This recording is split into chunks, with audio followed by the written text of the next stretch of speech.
North Dakota has accepted a $15 million donation from the same corporation behind the DAPL pipeline. Now, this is Trans-Pacific Partners, and they have donated this money in order to essentially help with the costs that came about as a result of the protests of DAPL. The money will go to the North Dakota Department of Energy Services, DES, to help deal with debt brought on as a result of the Dakota Access pipeline protests.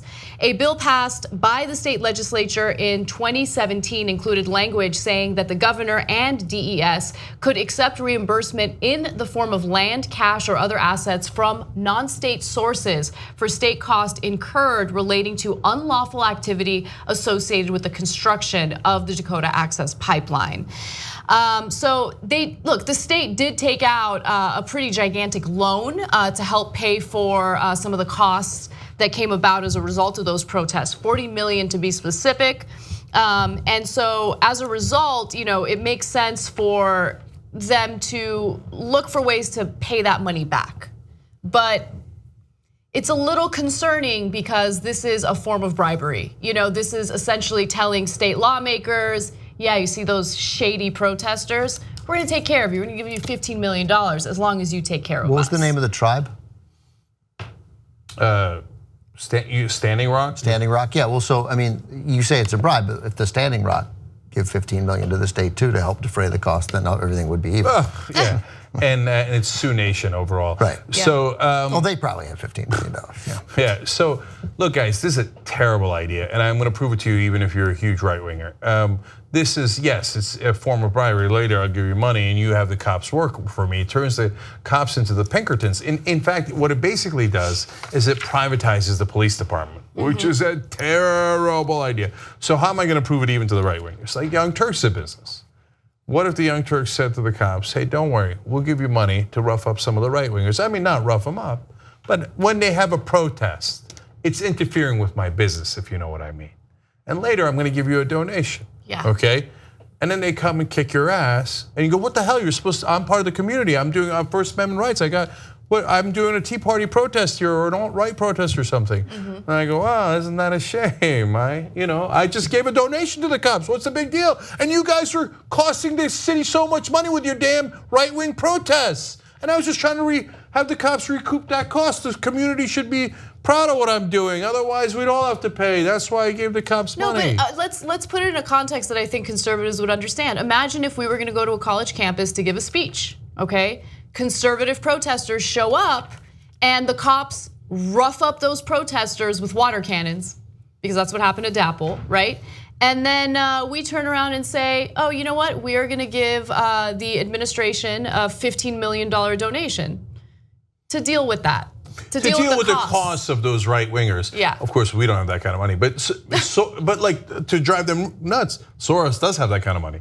If Soros said, "I'll cover the cost of any way that you deal with the protests on college campuses," this is a terrible idea. Don't privatize the police. Why don't you ask him in the meeting? Yeah, next time I get him on the phone. Yeah.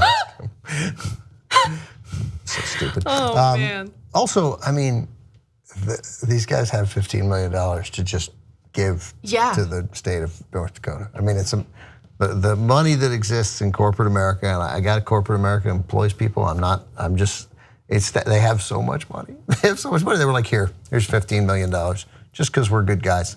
But we know this will help us later. But the problem is our taxes are so high that they just can't succeed. That's right, they can't. They got Too much $15 million paperwork, to just give to North Dakota. They don't need to give it to North Dakota, right? But also one last thing about this. Remember, because they say they're giving it just out of the goodness of their heart, right? Oh, sure. Of course they are. But remember this, guys. If they had to hire private security at the level that the cops were present to protect their private interests, right?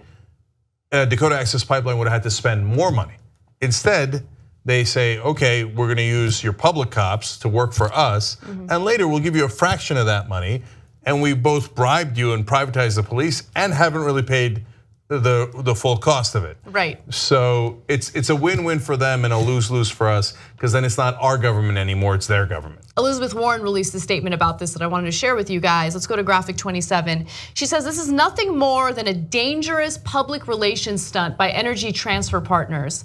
They should play by the rules, fully consider the environmental and human impact of this pipeline, and respect the concerns of tribal leaders.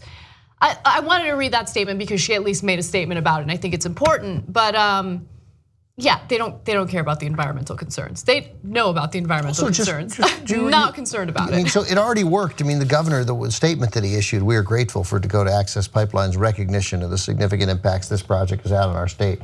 So I mean, they're already you think you're going to have a fair and impartial government as this pipeline goes further, and as the Dakota Access's Energy Partners wants to go further and do more? No, they've got it. They won.